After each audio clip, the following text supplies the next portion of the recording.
My name is Chloe, and if you were to ask anyone about me, they'd probably say I'm the quiet type, always in the background. I work as a lab assistant, which suits me fine because it means less chit-chat and more focus on the details. Life's pretty routine: work, home, and the occasional outing with my friend Lisa, who's about as loud and lively as they come. Tonight, she somehow convinced me to tag along to one of her infamous house parties. "Chloe, you gotta stop hiding in your shell. It's just a few friends, and hey, you might even have fun," she had said, practically pulling me out of my apartment. As soon as we walked in, the difference between us was glaring. Lisa was in her element, her laughter filling the room as she mingled effortlessly. I, on the other hand, found myself plastered against the nearest wall, clutching a soda like a lifeline.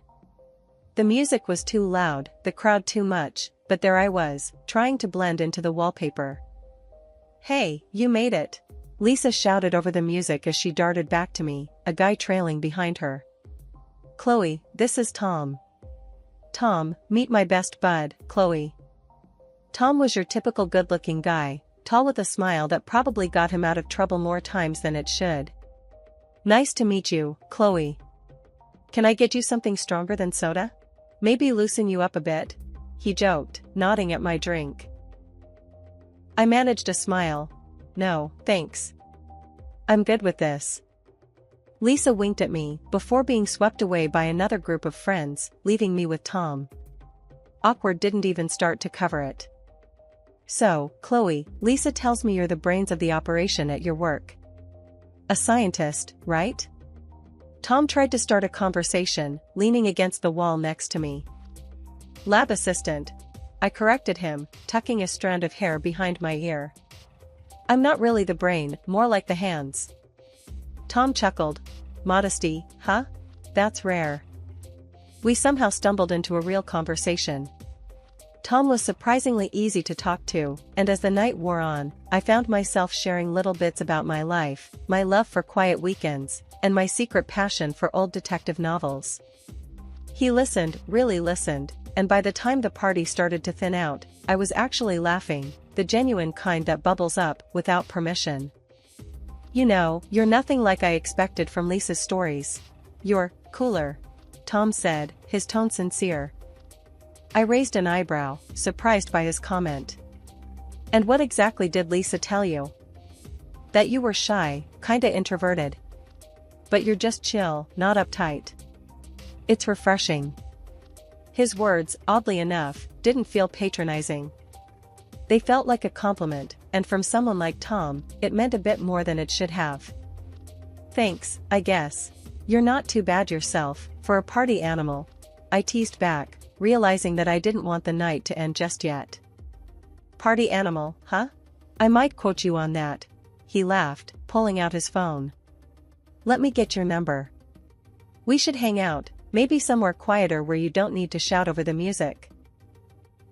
I hesitated for a moment, the old fears whispering that it was a bad idea, but then I typed my number into his phone. "Okay, but if you make me go to another party, we're going to have a problem," I warned him. "Deal. No parties. Maybe just a coffee or something," he promised with a smile that made me think that maybe, just maybe, stepping out of my comfort zone wasn't such a bad idea after all. Just a few months after the party where I met Tom, things had gotten pretty serious between us. I remember it was a chilly evening in late autumn when he popped the question. We were walking through the park, leaves crunching under our feet, when he suddenly stopped and looked at me with those eyes that seemed to see right through to my soul. "Chloe, I've been thinking," Tom started, fumbling a bit, which was not like him at all. He was usually so smooth. "I don't want to spend another day without knowing you're officially mine. Will you marry me?" He pulled out a small box from his pocket and opened it to reveal a simple but beautiful ring. I nodded, my voice a mere whisper. "Yes, I'll marry you." The joy on his face was unmistakable. We spent the rest of the evening talking about our future, making plans that seemed like distant dreams coming to life. But the real test came when we decided it was time to meet his parents. Tom had mentioned his folks a few times before, but he always kept the details light. When the day came, we drove out to their place in the suburbs. It was a large, imposing house that screamed of old money and pride. Tom squeezed my hand as we rang the doorbell, giving me a reassuring look. His mom, Mrs. White, opened the door. Her smile was polite but didn't reach her eyes. "Thomas, you're here. And this must be Chloe," she said, her voice smooth but cool. Mrs. White led us into a lavish sitting room where Mr. White was waiting. He was a stern-looking man with a sharp gaze that felt like it was sizing me up. "So, Chloe, Tom tells us you work in a laboratory. That must be interesting," Mr. White said, his tone making it clear he was less than impressed. "It's rewarding work," I replied, trying to keep my voice steady despite the judgment I could feel weighing down each word. "We were quite surprised to hear about the engagement," Mrs. White chimed in. "Weren't we, dear?" She looked at her husband, who nodded stiffly. "Yes, quite unexpected. You see, Chloe, we want what's best for Tom, and we hope you understand that," Mr. White added, his words heavy with unspoken implications. Tom jumped in. "Mom, Dad, I love Chloe, and she makes me happy. That's what matters, right?" "Of course, dear, but you must think practically too," Mrs. White countered, her eyes cold and calculating. "We would like you both to consider signing a prenuptial agreement. It's just a formality, really, to ensure both your futures." I was torn. My heart ached at the formality of it all, at the cold businesslike approach to what should have been a joyful occasion. But I loved Tom, and if this was what it took to be with him, maybe it was worth it. "If you think it's best," I said finally, trying to mask the hurt in my voice. "We think it's for the best," Mr. White affirmed, handing us a folder with documents. "Have a look and let us know your thoughts." The drive back was quiet. I kept thinking about the papers in my lap. But love, I figured, was worth a shot, even if it meant signing a piece of paper to prove it. It was a crisp morning in early spring when we tied the knot. The ceremony was to be held in a small local church with just a few close friends and family members. I remember standing in front of a small mirror in a modest white dress that Lisa had helped me pick out, feeling a mix of excitement and nervousness. "Girl, you look stunning. Tom won't know what hit him," Lisa exclaimed as she adjusted my veil. Her energy was infectious, and for a moment it eased my nerves. "Yeah, I just hope everything goes smoothly," I replied, trying to sound more confident than I felt. "Don't sweat it. It's your day. Just focus on you and Tom," she advised, giving me a reassuring pat on the shoulder. The ceremony itself was short and sweet. Tom looked handsome in his suit, and when he saw me walking down the aisle, his smile was all the assurance I needed. We exchanged vows, simple yet heartfelt. When the officiant pronounced us man and wife, and Tom kissed me, there was polite applause. It all felt right, despite everything. At the reception, which was really just a small gathering at a nearby restaurant, Tom's parents were distant. Tom's father, Mr. White, made a short toast. "We're here to celebrate Tom and Chloe," he began, his voice devoid of warmth. "May your union bring you the happiness you seek." It was so formal and cold that it might as well have been a business transaction. But I focused on the people who were genuinely happy for us, like Lisa, who was already on her third glass of champagne and narrating how we'd met to anyone who would listen. The day ended, and with it, our simple but meaningful wedding wrapped up. We drove to our new home, Tom's place, where I'd move in. It was a nice house, not too far from his parents, which I soon found out meant his mom, Mrs. White, was over a lot. Each time she visited, she made it a point to casually mention how everything in the house was Tom's and how, in case of a divorce, I couldn't claim any of it. "Remember, Chloe, none of this is yours," she'd say, her voice dripping with a faux kindness that made my skin crawl. I would just smile awkwardly, trying to hide how uncomfortable it made me feel. Tom would laugh it off every time, hugging me slightly. "Mom's just joking around. Don't take her seriously," he'd chuckle, but his laughter never quite reached his eyes.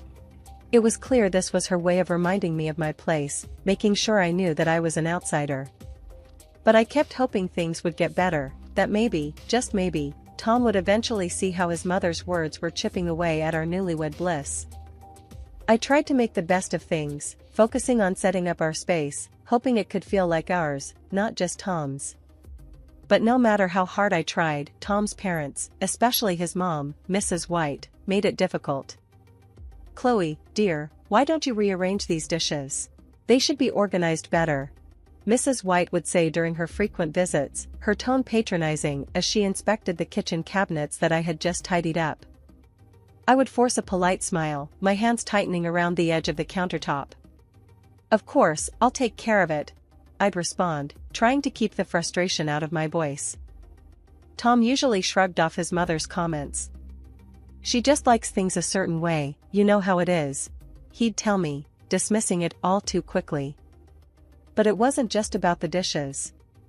It felt like nothing I did was right. One evening, while Tom and I were trying to enjoy a quiet dinner, his dad, Mr. White, dropped by unannounced. "Watching your spending, I hope. Remember, it's Tom's money paying for all this," he commented nonchalantly as he looked over the spread on the table. I bit my lip, feeling the sting of his words. "We're careful with our budget," I said, keeping my voice even. But the digs didn't stop there. Every chance they got, Tom's parents reminded me of my place. "Just make sure you keep the house clean for Tom. He works so hard, he shouldn't have to worry about coming home to a mess," Mrs. White would say, her words laced with a venom disguised as concern. And it wasn't just behind closed doors. Even in public, they had a way of belittling me. At a family gathering, I overheard Mrs. White talking to a relative. "You know, Chloe doesn't earn much.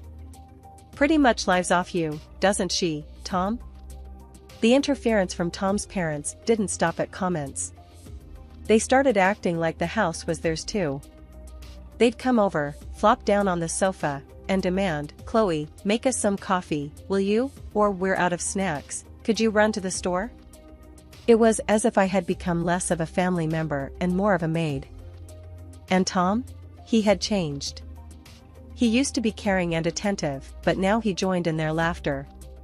One day, while folding laundry, he said, "You do fold these all wrong, Chloe.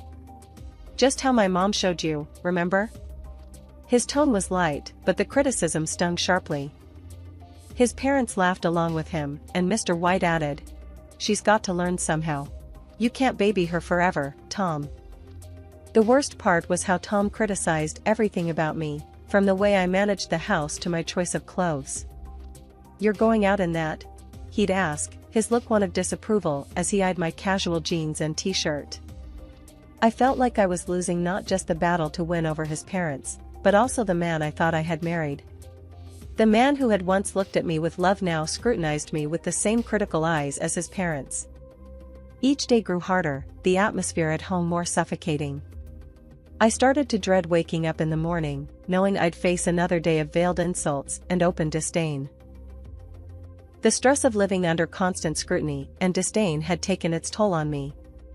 I began losing weight, my nights were restless, and my days were long battles with anxiety.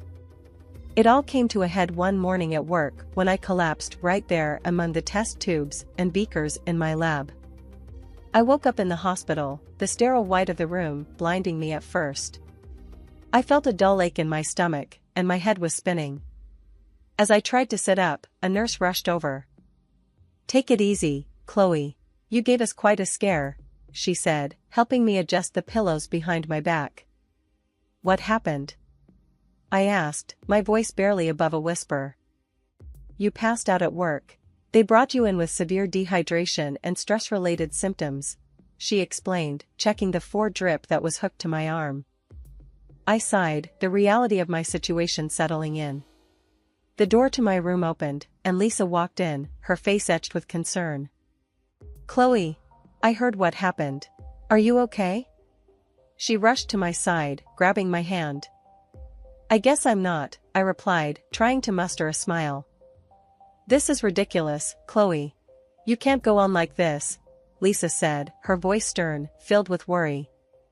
I knew she was right, but the thought of going back to that house, to face Tom and his parents again, filled me with dread. I just nodded, not trusting my voice. The next day, as I lay there flipping through a magazine, a man in a suit appeared at my doorway. "Chloe Roberts?" he asked, stepping into the room. "Yes, that's me. Can I help you?" I was puzzled. I didn't recognize him. "I'm Mr. Harris, a notary. I have some unexpected news for you. You've been named as the sole heiress to your great-uncle's estate. He passed away last month, and it seems you are to inherit $20 million, he announced, holding out a stack of documents. I blinked, sure that I had misheard him. "I'm sorry, come again? Did you say $20 million? "Yes, Miss Roberts. It's all here in the documents. Your great-uncle left everything to you," Mr. Harris confirmed, handing me the papers. I was in shock. But I barely knew him. Nevertheless, he remembered you. "If you have any questions or need assistance with the inheritance process, I'm here to help," he offered. The news was overwhelming. As Mr. Harris left, my mind raced with the implications. My phone beeped with a text from Tom, the first since I'd been hospitalized. "Hey, heard about your uncle. Sorry for your loss. How are you feeling?" The message read. I stared at the screen, my emotions a tangled mess. Here I was, suddenly wealthy, and yet, I felt more alone than ever. "Getting better," I texted back, not quite ready to share the news of the inheritance. Later that evening, as I lay in the hospital bed, the weight of the day's revelations pressing down on me, I made a decision. I couldn't go back to my old life, not now. With this inheritance, I had the means to change everything. The thought was both terrifying and exhilarating. I was still processing the shock when Tom and his parents came to visit. They hadn't been by since I was admitted, which spoke volumes. But today, they were all smiles and concern. Tom walked in first, his parents trailing behind him. "Hey, Chloe, how are you feeling today?" he asked, his voice a tad too sweet. I adjusted myself up in bed. "Better, thanks," I replied, watching them carefully. Mrs. White came over to my side, her voice dripping with a concern that didn't reach her eyes. "Oh, Chloe, we've been so worried about you," she said, her hand brushing mine. "That's kind of you," I said, pulling my hand back subtly. Mr. White stood at the foot of my bed, his arms crossed. "Yes, well, we're family. We take care of our own," he added, though it felt like a rehearsed line. Tom sat down next to me, taking my hand again. "We just want to make sure you're taken care of, that's all," he said, squeezing my hand. I nodded, feeling the weight of their stares. They seemed unusually attentive. I appreciate that. As their visit dragged on, their questions began to veer towards my health in a way that felt more invasive than concerned. "So, when do the doctors say you can leave the hospital?" Mrs. White asked, peering at me closely. "Soon, I hope. I'm starting to feel a lot better," I replied, wary of revealing too much. After a few more minutes of strained conversation, they left, promising to return soon. I lay back, a sense of unease settling over me. Their visit felt off, their questions too pointed. Curious and cautious, after they left, I decided to see for myself what they were up to. I quietly got dressed and followed them at a distance as they walked toward the parking lot. Hidden by the corner of the building, I overheard their conversation. "That stupid cow doesn't know what's coming," Tom laughed crudely. "She thinks we care about her? This is all just until we get that money. And make sure she gets pregnant soon, Tom. If she has a kid, she won't leave. Then we're really in control," Mrs. White added viciously. Hearing them speak so callously, plotting to trap me further, was the final straw. My heart pounded with a mix of anger and resolve. I had seen their true colors, and it was uglier than I could have imagined. I slipped back to my ward unnoticed, my mind racing. Their treachery was clear, and my path forward was too. For perhaps the first time in my life, I knew I had to stand up for myself. I wasn't going to be their victim any longer. When I was discharged from the hospital, the idea of going back home filled me with a mix of dread and determination. As I walked through the door, I saw Tom and his parents sitting in the living room, their faces lit up with forced smiles. Mrs. White even went as far as to cook my favorite dish, spaghetti carbonara, which sat steaming on the dining table.